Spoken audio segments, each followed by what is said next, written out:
Gari ya tangi mafuta imekatika bwana. Long bypass. Nilikuwa nimefanya asubuhi.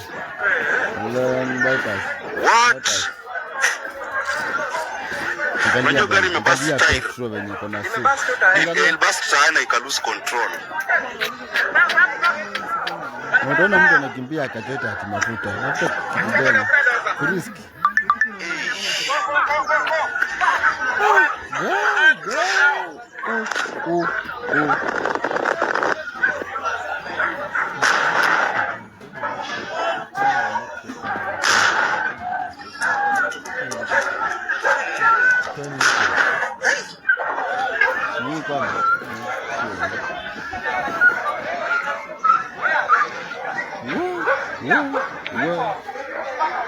This is amazing, guys. This is amazing, and I would like to address this issue.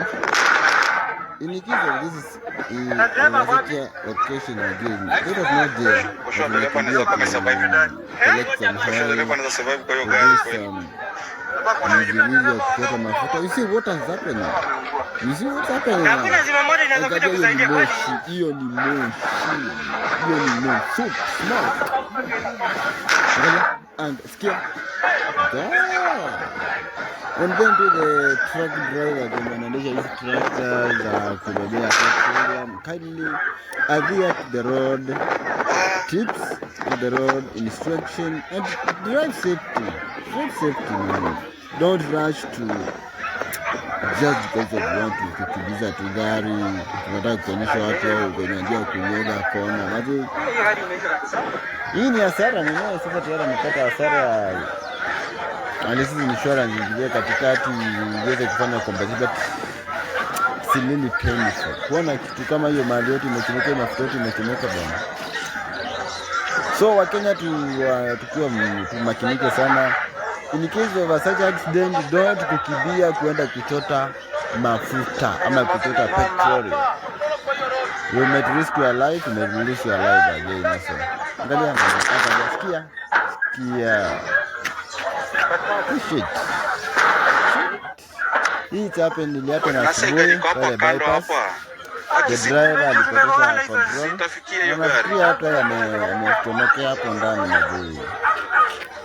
My concern ni kwenye uwanja. Hii sio mjini, the real from the scene.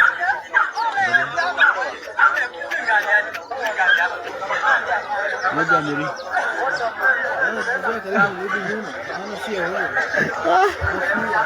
Yaani